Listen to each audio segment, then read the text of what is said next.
आपण ऐकत आहात जगद्गुरु तत्वदर्शी संत रामपालजी महाराज यांच्याद्वारे लिखित पुस्तक ज्ञानगंगा. श्रीमद भगवत गीता सार. जसे तहानेने व्याकुळ झालेल्याला पाण्याची इच्छा असते, तसा आत्मा युगानुयुगे परमेश्वर यांचा शोध घेत आहे. परमात्मा यांच्यापासून विलग झाल्यापासून जीवात्मा कष्ट झेलत आहे. एखादा करोडपती असो, पृथ्वीपती म्हणजे सर्व पृथ्वीचा राजा असो, सुरपती म्हणजे स्वर्गाचा राजा इंद्र असो, किंवा श्री ब्रह्मा, श्री विष्णू व श्री शिव असो, त्रिलोकपती असो, जे सुख पूर्ण ब्रह्म म्हणजे सत्पुरुष यांच्या सतलोकात ऋतधामात होते, ते येथे काल ब्रह्मप्रभूच्या लोकात नाही.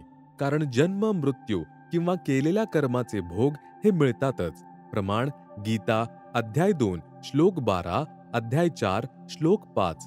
म्हणून पवित्र श्रीमद भगवत गीताचे ज्ञानदाता प्रभू काल भगवानने 15व्या अध्यायातील 1 ते 4 श्लोकात व 18व्या अध्यायातील 62व्या श्लोकामध्ये म्हटले आहे की, हे अर्जुना, सर्व भावाने त्या परमेश्वरांना शरण जा.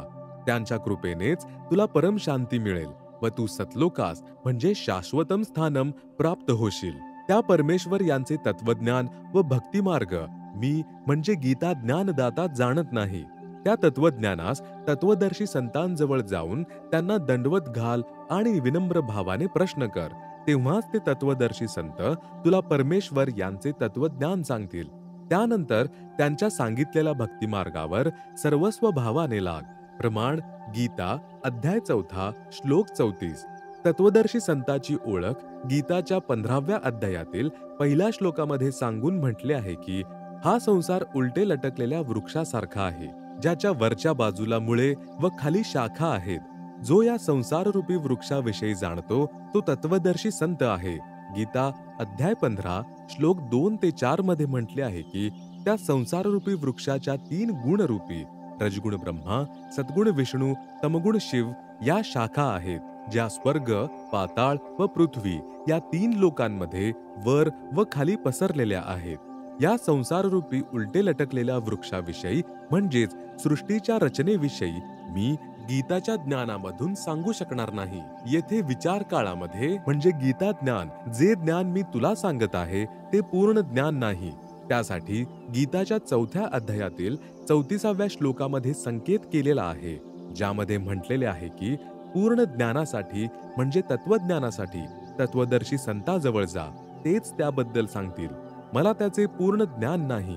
गीताच्या 15व्या अध्यायातील 4थ्या श्लोकामध्ये म्हटले आहे की, तत्वदर्शी संताच्या प्राप्तीनंतरच त्या परमपद परमेश्वराचा शोध घेतला पाहिजे, ज्याच्या विषयी गीताच्या 18व्या अध्यायातील 62व्या श्लोकामध्ये म्हटलेले आहे.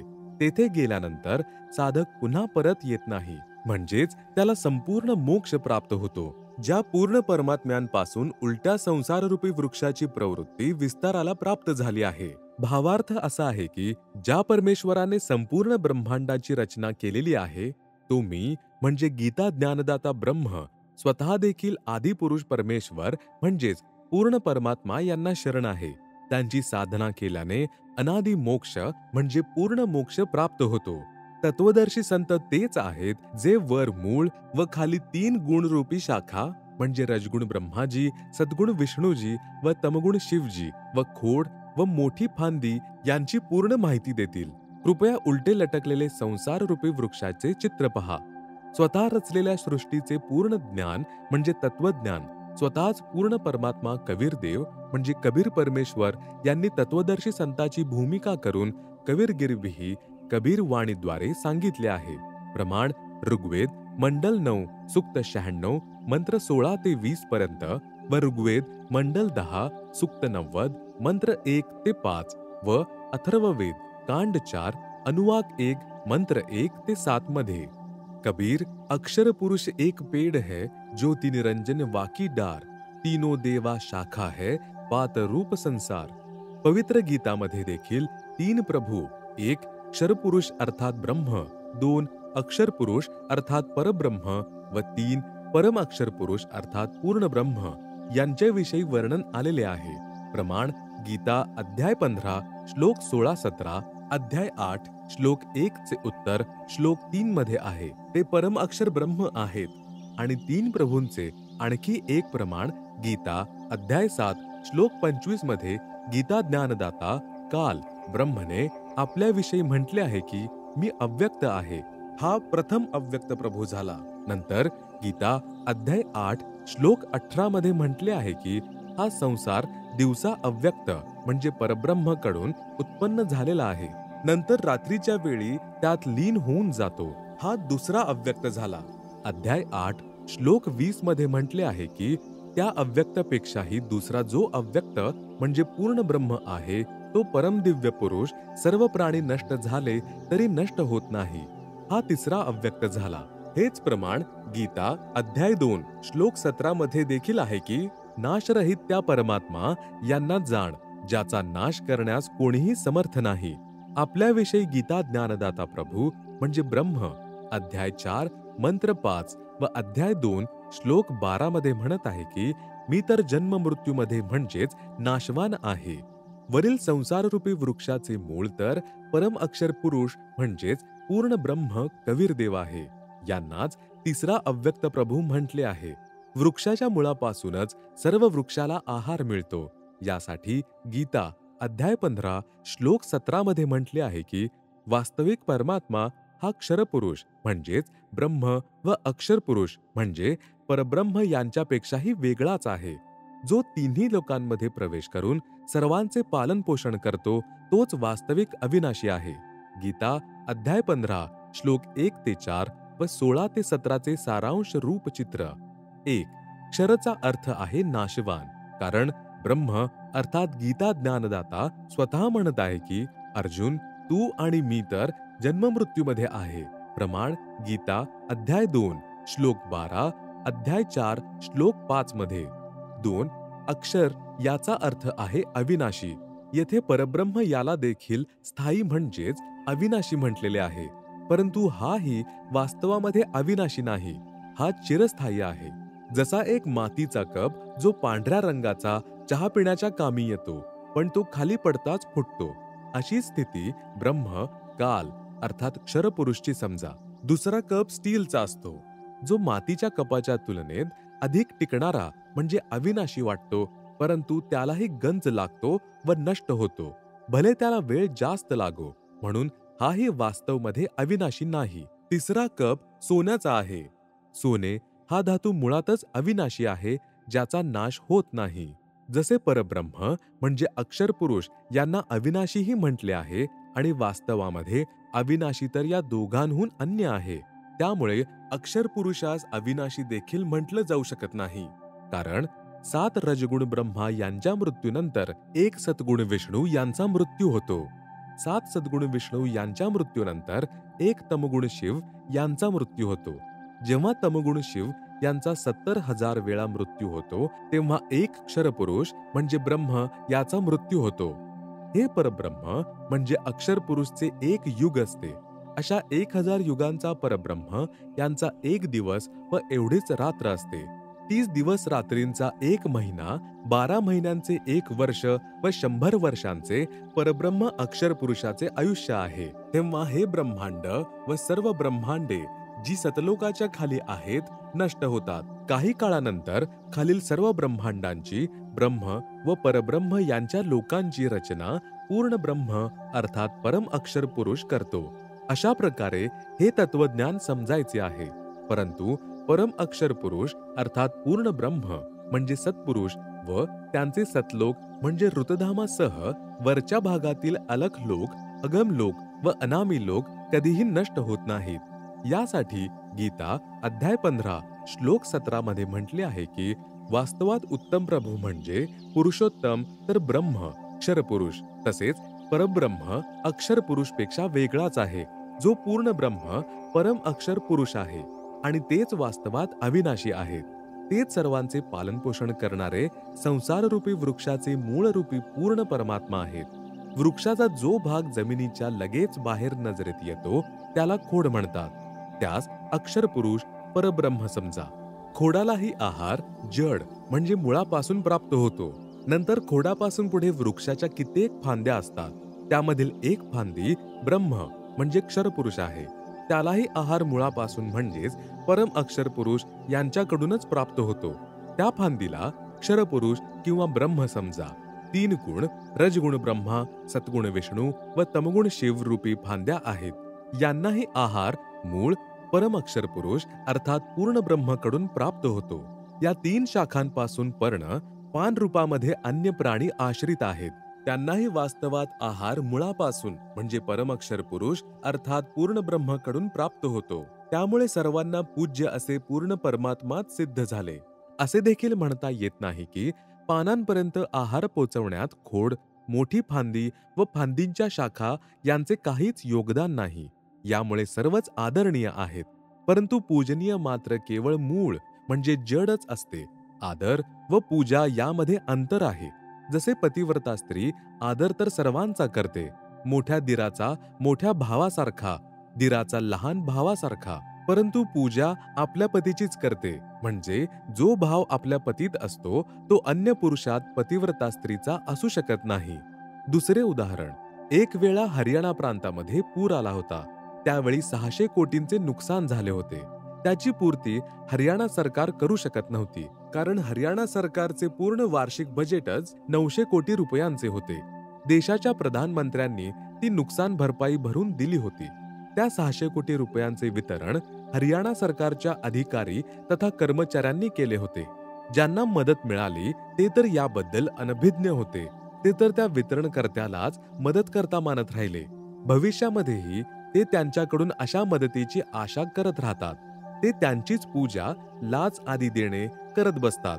परंतु जे शिक्षित आहेत ते जाणतात की या कर्मचाऱ्यांचे किती योगदान आहे.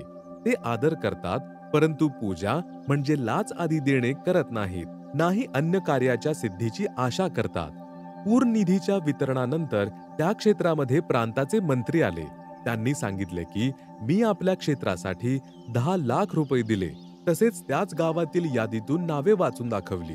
1. राम अवतारला 10,000 रुपये इत्यादी दिले. नंतर त्या भागाचे मुख्यमंत्रीजी त्याच गावी आले.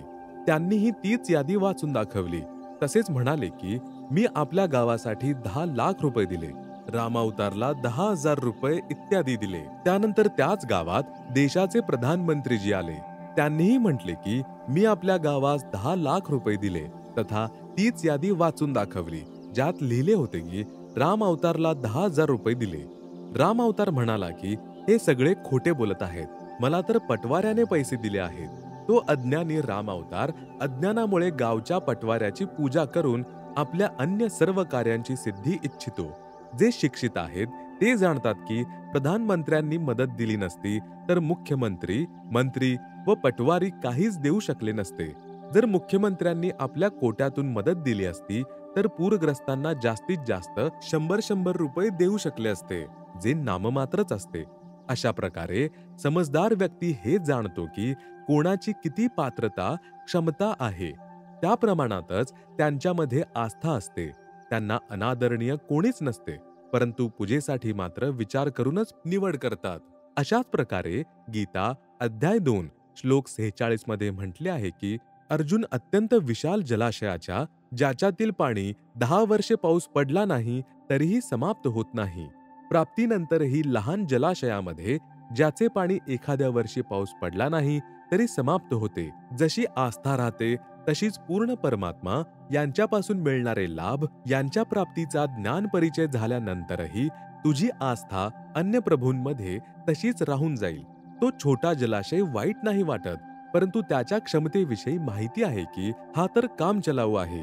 गीता अध्याय 7 श्लोक 12 ते 15 मध्ये म्हटले आहे की 3 गुणांमुळे जे काही होत आहे, जसे रजगुण ब्रह्मापासून जीवांची उत्पत्ती, सद्गुण विष्णूपासून स्थिती व तमगुण शिवापासून संहार, त्याचे मुख्य कारण मी ब्रह्म काल आहे.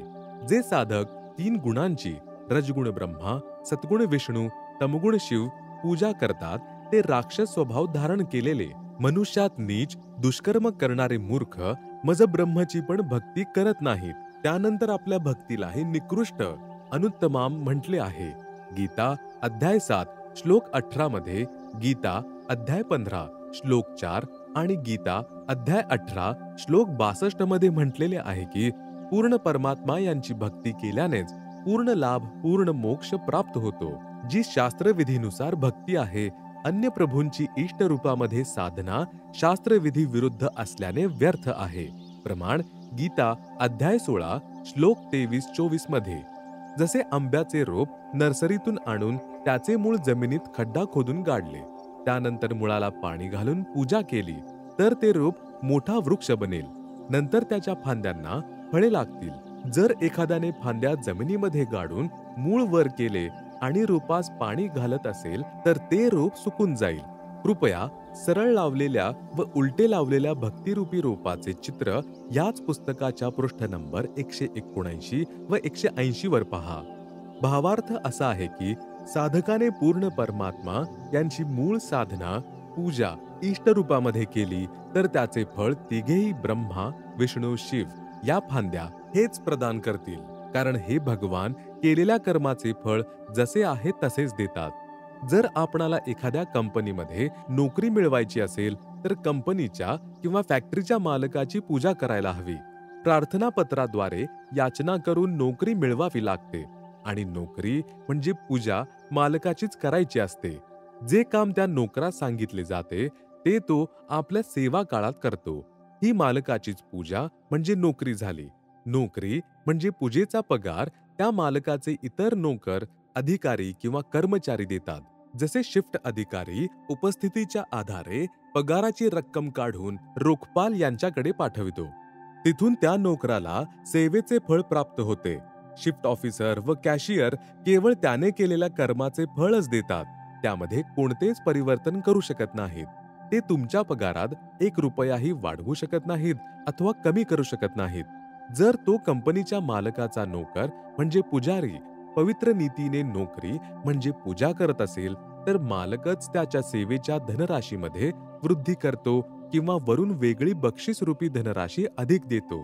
जर कोणी मालकाची नोकरी म्हणजे पूजा त्यागून अन्य अधिकाऱ्याची नोकरी म्हणजे पूजा करू लागला तर त्याला मालकाकडून मिळणारा धनलाभ बंद होतो, ज्यामुळे तो अज्ञानी निर्धन होतो.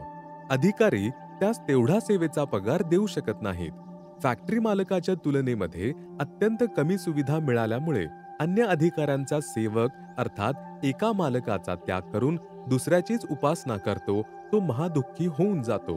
कृपया अशा प्रकारे तत्वज्ञानाच्या आधाराने पवित्र श्रीमद भगवद्गीतेतील ज्ञान समजून घ्या.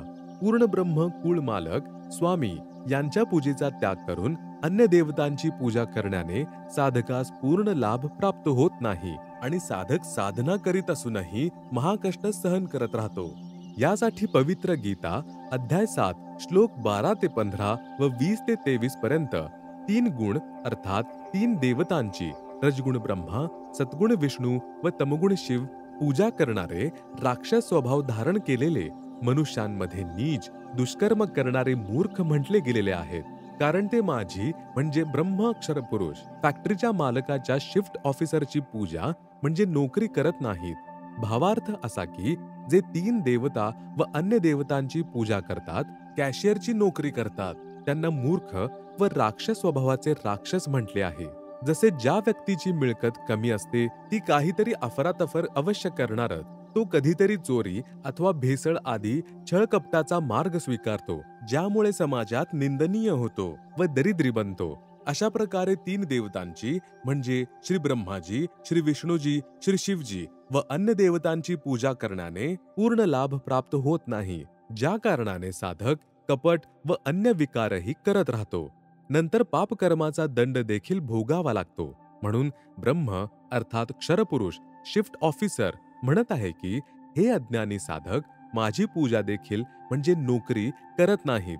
मी या ब्रह्मा, विष्णू व शिव यांच्यापेक्षाही अधिक सेवा धन पगार म्हणजे केलेल्या कर्माचे धन देऊ शकतो, जे बाकीच्या प्रभूंच्या सेवा धनापेक्षा जास्त आहे. नंतर गीता अध्याय 7 श्लोक 18 मध्ये म्हटलेले आहे की माझी पूजा देखील म्हणजे नोकरी पूर्ण लाभदायक नाही. यासाठी आपल्या पूजेलाही गीता ज्ञानदाता म्हणजे ब्रह्म, क्षरपुरुष, प्रभू, अनुत्तमाम, अति नीच अर्थात अति खालच्या स्तराची म्हणत आहे. यासाठी गीता अध्याय 15 श्लोक 4 व अध्याय 18 श्लोक 62 मध्ये म्हटलेले आहे की त्या परमेश्वरांना शरण जा, ज्यांच्या कृपेने तुला परमशांती व सतलोक म्हणजे शाश्वत स्थान प्राप्त होईल. तेथे गेल्यानंतर साधकाचा पुनर्जन्म होत नाही, अर्थात अनादि मोक्ष म्हणजे पूर्ण मोक्ष प्राप्त होतो. गीता ज्ञानदाता प्रभू क्षरपुरुष किंवा ब्रह्म म्हणत आहे की मी देखील त्याच आदि पुरुष परमेश्वर यांनाच शरण आहे. गीता अध्याय 7 श्लोक 12 ते 15, 18 व 20 ते 23 समजण्यासाठी कृपया खालील विवरण ध्यानपूर्वक वाचा.